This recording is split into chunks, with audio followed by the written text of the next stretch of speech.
नमस्कार, बहुत बहुत स्वागत है आप सभी का जनता टीवी पर। मैं हूं आपके साथ वैभव मिश्रा और आप देख रहे हैं सियासी गलियारा। सियासी गलियारे में हम आपको रूबरू करवाते हैं हरियाणा की सियासत से जुड़ी हर छोटी और बड़ी खबर से कि किस तरह से हरियाणा में पॉलिटिकल माहौल बना है। सत्ता पक्ष और विपक्ष के बीच आखिर क्या कुछ गहमा गहमी चल रही है। अगले आधे घंटे हम लगातार आपको दिखाएंगे आज हरियाणा राजनीति में क्या कुछ रहा और साथ ही हरियाणा राजनीति में जो कुछ रहा उसके मायने क्या कुछ कहते हैं। तो अगले आधे घंटे लगातार हमारे साथ बने रहिएगा।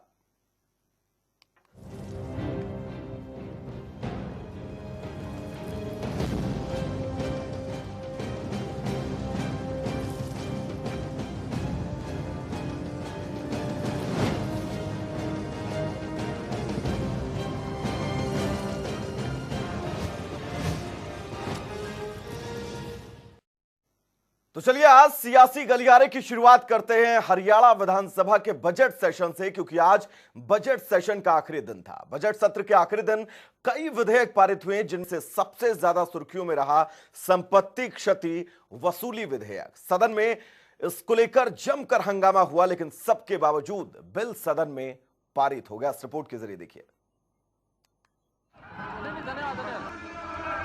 धन्यवाद। प्रस्ताव स्वीकृत हुआ।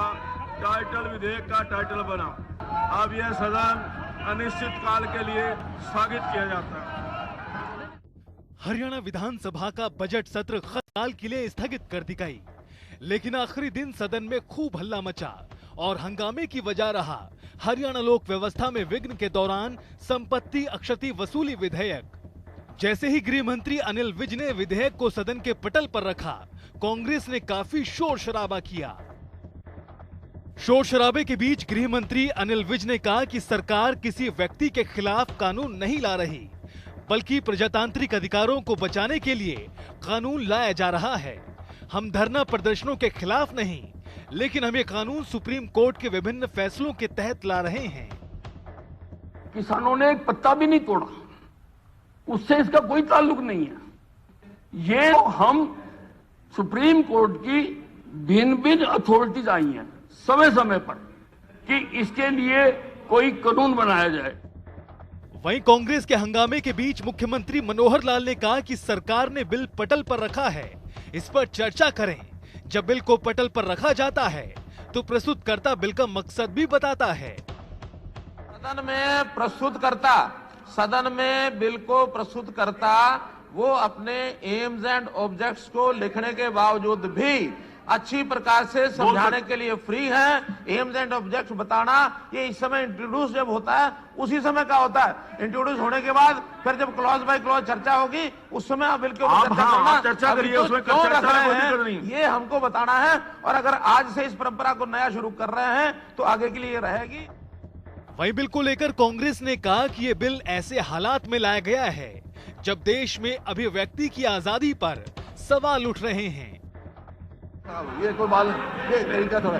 अध्यक्ष जी देखो, आप जो फैसला लेते हैं हम उसको कभी डिफाई नहीं करते, लेकिन हम बात तो सही बता सकते हैं। मुझे ये लगता है कर दिया आपने, प्रस्ताव कर दिया आपने, विचार के लिए रखा जाता, कर दिया, कंसिडरेशन के लिए कर दिया जी आपने। करिए आप। हाँ कर दिया ना जी। खैर, संपत्ति क्षति वसूली विधेयक को लेकर सत्ता पक्ष और विपक्ष के बीच तीखी नोकझोंक हुई।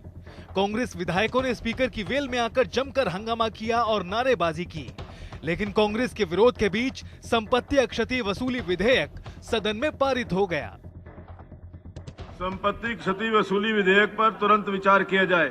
जो इस प्रस्ताव के पक्ष में है वो कृपया हाँ कहें। जो इस प्रस्ताव के पक्ष में है वो कृपया ना कहें।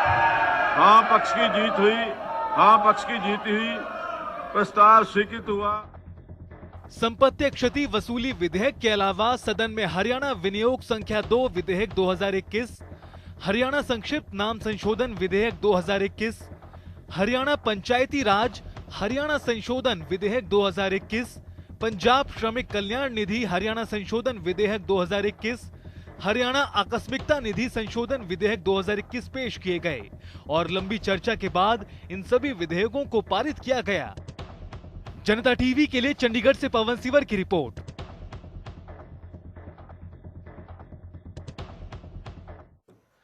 तो बजट सेशन के आखिरी दिन आज विधानसभा में जबरदस्त हंगामा हुआ। सत्ता पक्ष और विपक्ष में तीखी नोकझोंक हुई और उसकी वजह रहा संपत्ति क्षति वसूली विधेयक। इस रिपोर्ट के जरिए देखिएगा। में किसी को अपनी बात कहने के लिए छूट है, कोई प्रदर्शन करना उसमें छूट है, कहीं भी कोई धरना देना है, इसमें कहीं कोई आपत्ति नहीं है। लेकिन इतनी स्वतंत्रता नहीं है कि कोई किसी प्रॉपर्टी का नुकसान करे। ये बिल आंदोलनों के दौरान, प्रदर्शनों के दौरान जो लोगों की संपत्ति जलाई जाती है, सरकारी संपत्ति जलाई जाती है, तोड़फोड़ की जाती है, उसकी रिकवरी के लिए ये हम बिल लाए हैं। Haryana recovery of damages to property during disturbance to public order bill 2021 को पास करने का जिस प्रकार से काम किया, ये हरियाणा में प्रजातंत्र का गला घोटने का काम किया है। तो सुना आपने, ये वार पलटवार है। हरियाणा विधानसभा में पारित किए गए संपत्ति क्षति वसूली विधेयक 2021 के लिए। ये बयानबाजी उस विधेयक के लिए है जो सदन में भारी हंगामे के बीच पारित किया गया। दरअसल बजट सत्र के आखिरी दिन सदन में कई अहम विधेयक पास किए गए, लेकिन सबसे अहम रहा प्रॉपर्टी नुकसान रिकवरी विधेयक, जिसको लेकर सत्ता पक्ष और विपक्ष में जमकर बहस हुई। खैर, भारी हंगामे के बीच सदन की कार्यवाही तो अनिश्चित काल के लिए स्थगित कर दी गई, लेकिन जब सदन खत्म हुआ तो सदन के बाहर बयानबाजी का दौर शुरू हो गया। हरियाणा के नेता विपक्ष भूपेंद्र सिंह हुड्डा ने प्रेस कॉन्फ्रेंस कर प्रॉपर्टी नुकसान रिकवरी विधेयक को प्रजातंत्र के खिलाफ बताया। भूपेंद्र सिंह हुड्डा ने कहा कि रिकवरी बिल जैसे बहुत सारे कानूनी प्रावधान पहले से ही मौजूद हैं। ऐसे में नए कानून की कोई जरूरत नहीं थी और इस कानून को लाने का मकसद लोगों के बीच डर का माहौल पैदा करना है। Haryana recovery of damages to property during disturbance to public order bill 2021 को पास करने का जिस प्रकार से काम किया, ये हरियाणा में प्रजातंत्र का गला घोटने का काम किया है और सरकारी एजेंसियों का दुरुपयोग करने का काम किया है, जबकि ये सुप्रीम कोर्ट की डायरेक्शन के भी मुताबिक नहीं है। मैंने वहाँ कहा कि इस बिल को वापस ले और इस बगैर सोचे समझे जो बिल पास किया है। वहीं सत्ता पक्ष ने भी विपक्ष के वार पर जोरदार पलटवार किया। सदन के बाहर मुख्यमंत्री मनोहर लाल ने विपक्ष को खूब खरी खोटी सुनाई। सीएम मनोहर लाल ने कहा कि लोकतांत्रिक व्यवस्था में बात रखना, धरने देने की बात ठीक है, लेकिन इसकी आड़ में हिंसा की छूट नहीं है। विपक्ष निराधार बात कर अपनी उपस्थिति दर्ज करा रहा है। वहीं हरियाणा के गृह मंत्री अनिल विज ने भी विपक्ष के हो हल्ले को खामखा बताया। ये कानून बहुत पहले बन जाना चाहिए था। सुप्रीम कोर्ट ने भी अपने निर्णयों में इस प्रकार की बात हमेशा कही है। लोकतांत्रिक व्यवस्था में किसी को अपनी बात कहने के लिए छूट है, कोई प्रदर्शन करना उसमें छूट है, कहीं भी कोई धरना देना है, इसमें कहीं कोई आपत्ति नहीं है। लेकिन इतनी स्वतंत्रता नहीं है कि कोई किसी प्रॉपर्टी का नुकसान करे। हालांकि इस प्रकार अनलॉफुल एक्टिविटीज करने वालों के खिलाफ आईपीसी की बहुत सी धाराएं हैं, जिसमें ऐसे व्यक्ति के खिलाफ कार्रवाई होती है, सजा होती है, उसके ऊपर जुर्माना भी हो सकता है।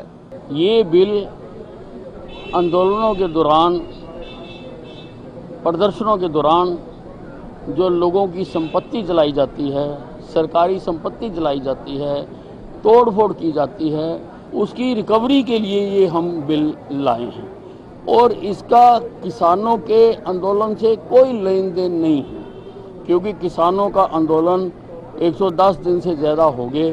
कहीं पर कोई पत्ता टूटने की भी खबर नहीं आई है कि उन्होंने कोई पत्ता तोड़ा हो, तो उससे कोई लेन देन नहीं है।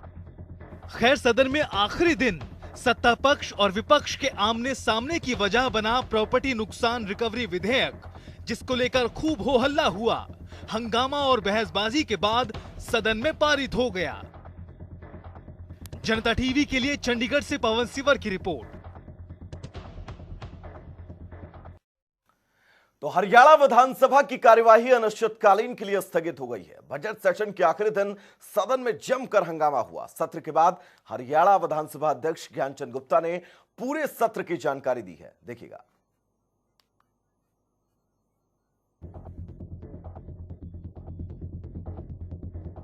हरियाणा विधानसभा की कार्रवाई अनिश्चितकाल के लिए स्थगित कर दी गई, लेकिन इन 9 दिनों के बजट सत्र में खूब हंगामा हुआ, चाहे वो बजट को लेकर हो या फिर एसवाईएल और किसानों के मुद्दे पर।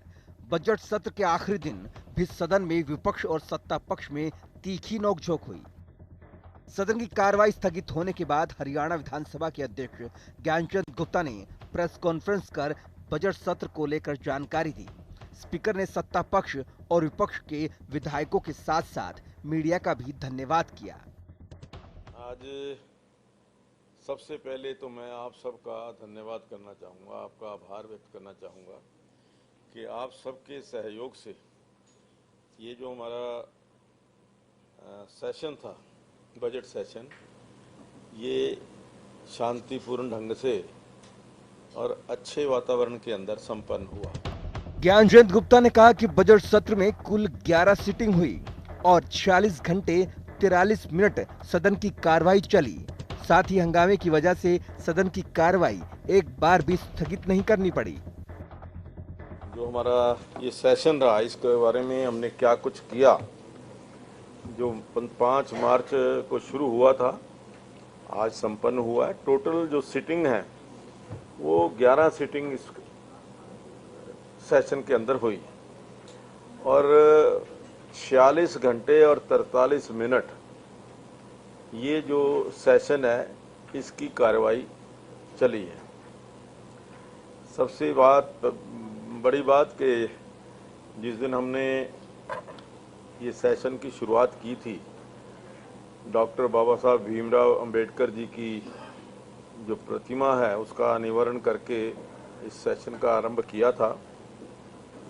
और इस सेशन के अंदर इस बात की खुशी है कि किसी को भी हमें नेम नहीं करना पड़ा और कोई भी सस्पेंशन इस हाउस के अंदर नहीं।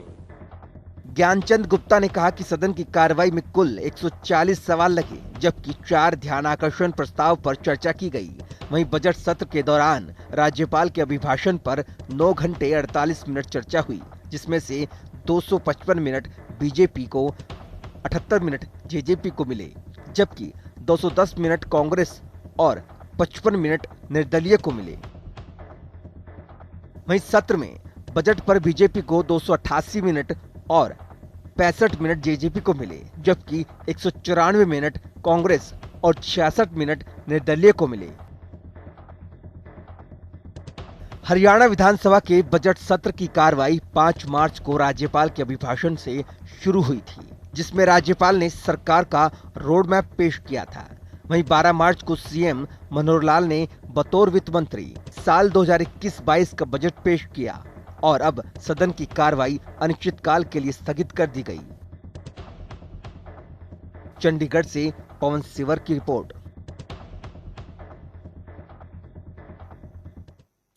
तो बजट सेशन को लेकर जनता टीवी के वरिष्ठ संवाददाता पवन सिवर ने संसदीय कार्य मंत्री कंवरपाल गुर्जर से खास बातचीत की। क्या कुछ उन्होंने इस पूरे सत्र को लेकर कहा, सुनते हैं। की कार्यवाही अनिश्चित काल के लिए स्थगित हो गई है। मेरे साथ बातचीत करने के लिए संसदीय कार्य मंत्री कंवरपाल गुर्जर हैं। सर, आज की जो कार्यवाही है उसमें खास तौर पर जो आखिरी का 1 घंटा, यूं कह सकते हैं कि जो कानून लेकर आए हैं आप, संपत्ति क्षति वसूली कानून, इस मामले में जो है वो विपक्ष विरोध कर रही थी और विपक्ष ने इसका विरोध किया है कानून का। देखिए, समझ में नहीं आया कि विपक्ष क्यों इसका विरोध कर रहा था। ये कानून ऐसे लोगों के लिए है जो असामाजिक तत्व हैं, कहीं आग लगाते हैं, तोड़ फोड़ करते हैं, तो उनके लिए एक ऐसा कानून ले गया है। सजा का प्रावधान तो पहले भी था, एक नया कानून इस प्रकार से ले गया है कि जो क्षतिपूर्ति होगी उससे होगी। तो ज्यादा लोग तो सज्जन हैं, बहुत कम लोग ऐसे हैं जो तोड़फोड़ करते हैं। तो उन जो तोड़फोड़ करने वाले लोग हैं उनके मन में एक भय, जहां सजा का भय है तो वहां नुकसान का भय भी होना चाहिए कि उससे ही वो वसूली की जाएगी। तो उनके मन में भय पैदा ही करना चाहिए। सरकार किस लिए है? सरकार ऐसे असामाजिक तत्वों के मन में भय पैदा करने के लिए है और जो सज्जन लोग हैं उनको सुरक्षा देने के लिए है। सर, जो खेलकूद यूनिवर्सिटी का जो बिल लेकर आप आए थे उसको जो सिलेक्ट कमेटी के पास क्यों भेजना पड़ा? जो आप स्पोर्ट्स यूनिवर्सिटी का जो बिल लेके आए थे उसको, उसमें कुछ सुझाव आए, इसलिए सिलेक्ट कमेटी के पास उसको भेज दिया। जो मतलब विपक्ष के लोग थे उन्होंने भी कुछ सुझाव रखे उसमें, तो माननीय मुख्यमंत्री जी ने कहा कि ठीक है, उसको सिलेक्ट कमेटी के पास भेज देते हैं, जो भी सुझाव है उनको उसमें जोड़ा जाएगा। सर आज की कार्रवाई में आपके विभाग का मुद्दा भी उठा कि आपने डाइट की क्लासें बंद कर दी है, आपने स्कूल बंद कर दिए हैं, क्या अभी हरियाणा में जेबीटी सरप्लस है? नहीं, देखिए, हमने जो डाइट की बात उन्होंने कही, वो डाइट में जो जेबीटी का कोर्स था हमने बंद कर दिया, क्योंकि 2014 से लेके आज तक कोई डिमांड आई नहीं है जेबीटी की। तो ऐसे ही बच्चों को जेबीटी कराते रहे तो वो संभव था। और आने वाली जो नई शिक्षा नीति है उसमें भी मतलब शायद जेबीटी की जरूरत नहीं रहेगी और उसमें भी एक परिवर्तन आने लग रहा है। तो ऐसे में हम उनको जेबीटी कराते हैं तो ज़्यादा वो ठीक नहीं है। और जो शिक्षण संस्थान अभी चल भी रहे, जहाँ जेबीटी की ट्रेनिंग चल रही, तो धीरे धीरे उनको बंद करने वाले हैं। तो वहीं रणजीत चौटाला ने बजट सेशन को लेकर क्या कुछ कहा है, सुनते हैं। मंत्री रणजीत सिंह चौटाला है। सर आज आपके विभाग से जुड़ा हुआ एक ध्यानाकर्षण प्रस्ताव लगा था जिसमें ट्यूबवेल के जो कनेक्शन है उसको लेकर बातचीत की गई थी। क्या स्थिति है सर इस वक्त हरियाणा में? आपने बजट सत्र के दौरान भी जवाब दिया है। हाँ, उसमें हमने कहा था कि 8152 कुछ जो ट्यूबवेल है वो अभी लग गए और इसके बाद अभी इसी महीने हम 20,000 कनेक्शन बड़ा जल्दी इस महीने में हम लगा देंगे और अगले 20,000 कनेक्शन जो है वो छठे महीने तक इसी साल में हम 21 तक दे देंगे लोगों को। और उसके बाद एक मोटर आ गई ओसवाल की, वो अप्रूव्ड मोटर है, बाजार शोरूम से लेके किसान लेके अपने खेत में लगा लेगा। हम खाली बिजली का तार जोड़ेंगे, हमारे एसडीओ जेई जो है वो जाके उसको अब ये फोटो लेके सर्टिफाई करेंगे कि अप्रूव्ड मोटर है।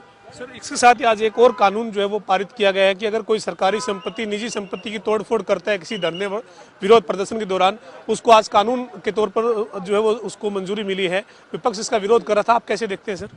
देखिए, विपक्ष पूरे सेशन से बहुत मायूस था, कुछ कहने को उनके पास बात थी नहीं। इतना लंबा सेशन था, जिस दिन बजट सेशन था मुख्यमंत्री जी ने बहुत धोए और कहीं कुछ कहने को था नहीं। अब जब लास्ट दिन था कि सब कुछ हो रहा है, कॉल अटेंशन मोशन का भी रिप्लाई होगा, क्वेश्चन भी सब ठीक रिप्लाई हुए, तो जब एक सुप्रीम कोर्ट की गाइडलाइंस में एक कानून बना है कि अगर कोई किसी की प्रॉपर्टी, क्योंकि फंडामेंटल राइट्स में है, किसी की प्रॉपर्टी जलाएगा तो जो जलाएगा उससे उसकी क्षतिपूर्ति करनी पड़ेगी, वो एक कानून पास हुआ है। और कोई इसमें किसान की कोई बात ही नहीं, किसान शब्द ही नहीं था। जी, बजट सत्र को कितना सार्थक मानते हैं पूरे ये कार्रवाई आज तक की जो रही है सर? बहुत डेवलपमेंट ओरिएंटेड है और मैं समझता हूँ कि पूरा विकास होगा, इसमें कहीं कोई कमी नहीं रहेगी।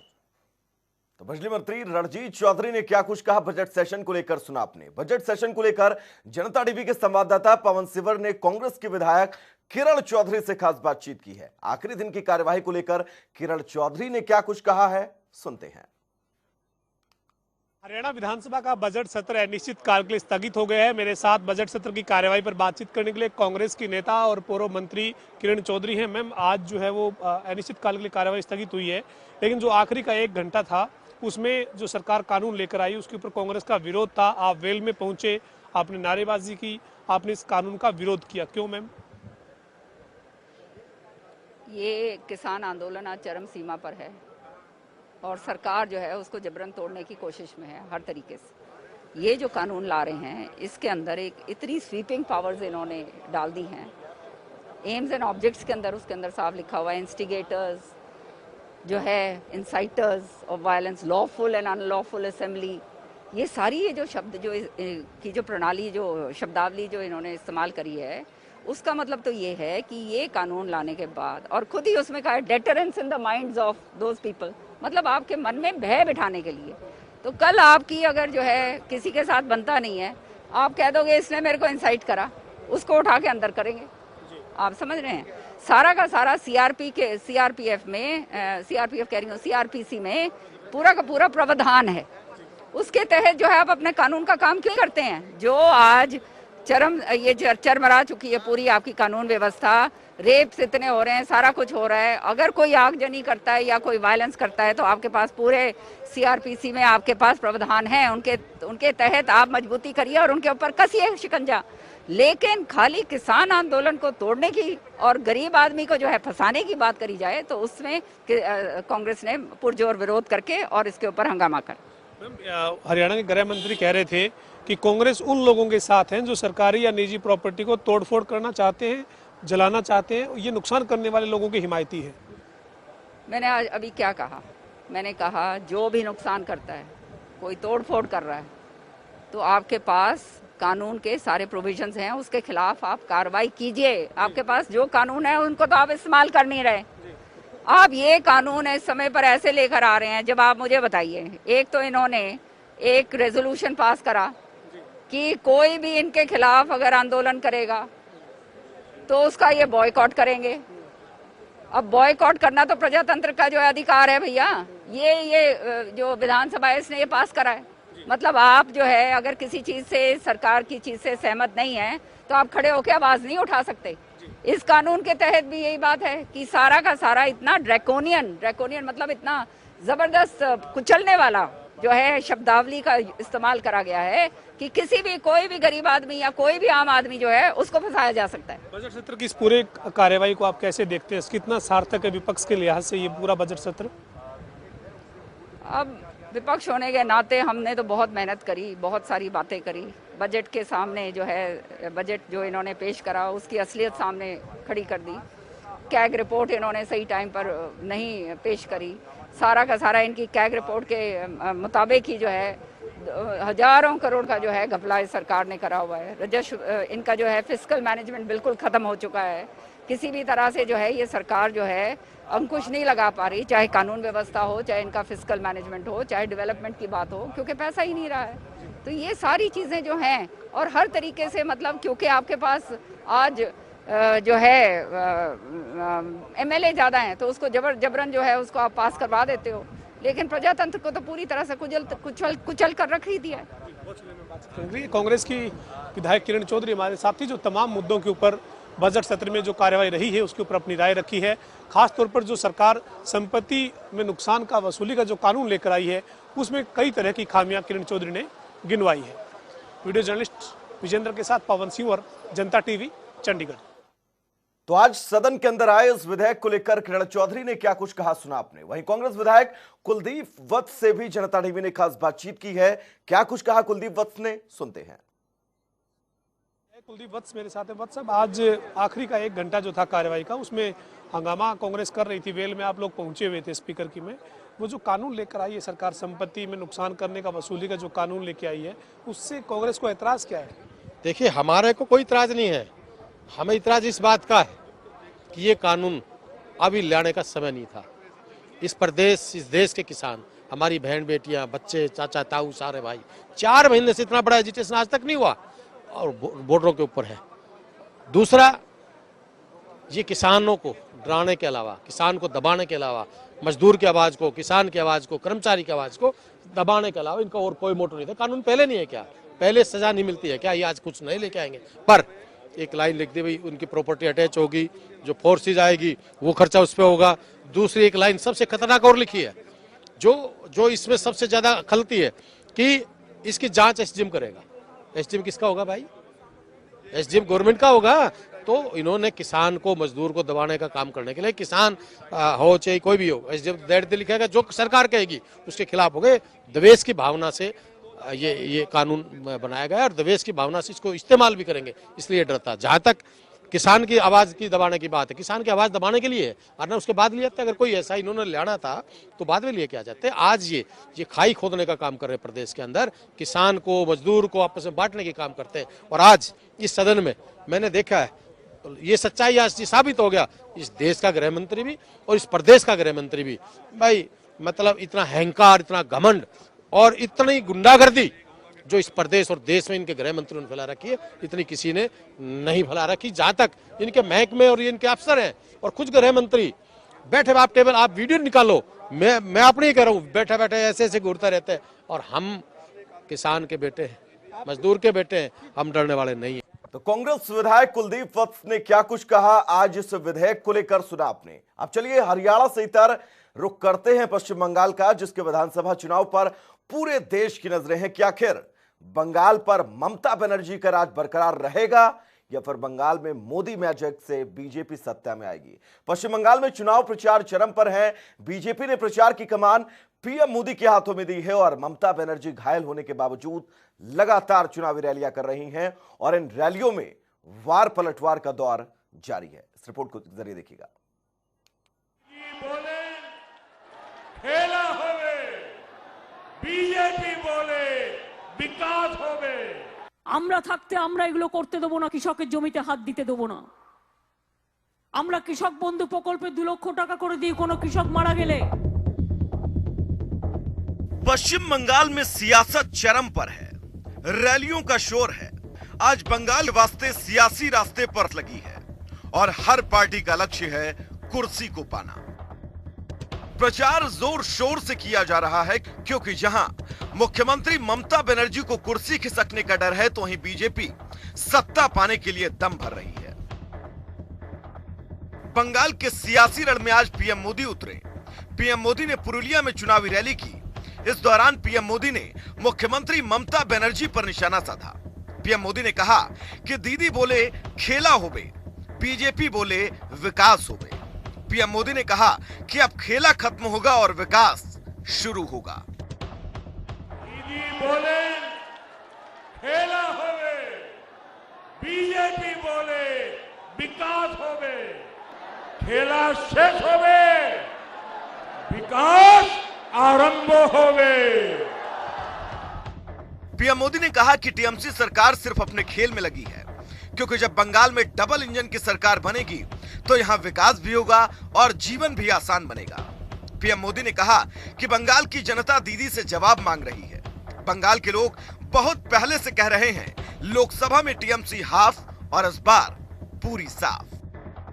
खेती किसानी को अपने हाल पर छोड़कर टीएमसी सरकार सिर्फ अपने खेल में ही लगी रही। जब बंगाल में डबल इंजन की सरकार बनेगी, एक दिल्ली का इंजन और दूसरा बंगाल का इंजन, तो यहां विकास भी होगा और आपका जीवन भी आसान बनेगा। यहां के किसानों को, यहां के लोगों को इसका जवाब कौन देगा दीदी?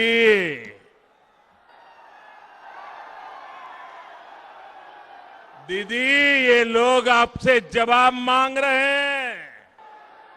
जवाब मांग रहे हो कि नहीं मांग रहे हो? दीदी ने जवाब देना चाहिए कि नहीं देना चाहिए? दीदी ने अपना काम का हिसाब देना चाहिए कि नहीं देना चाहिए? वहीं बंगाल के मुख्यमंत्री ममता बनर्जी ने पीएम मोदी पर पलटवार किया। एक चुनावी रैली में ममता बनर्जी ने कहा, मैं शेरनी हूं, मैं अपना सर किसी पार्टी के आगे नहीं, सिर्फ जनता के सामने झुकाती हूं, किसी भी पार्टी के सामने नहीं। আমরা থাকতে আমরা এগুলো করতে দেব না, কৃষকের জমিতে হাত দিতে দেব না। আমরা কৃষক বন্ধু প্রকল্পে 2 লক্ষ টাকা করে দিয়ে কোনো কৃষক মারা গেলে 18 বছর থেকে 60 বছরের মধ্যে আমরা অনেক প্রকল্প তৈরি করেছি। তপশিলি বন্ধু 60 বছর হলেই বিধু তারা একটা 1000 টাকা করে ভাতা পাচ্ছেন। আমার 2 লক্ষ শিল্পী আছে লোকপ্রসার। तो चलिए सियासी गलियारा में फिलहाल के लिए इतना ही। रुकेंगे एक बहुत छोटे से ब्रेक के लिए, कहीं जाइएगा नहीं। जनता टीवी पर खबरों का सफर लगातार जारी रहेगा। नमस्कार।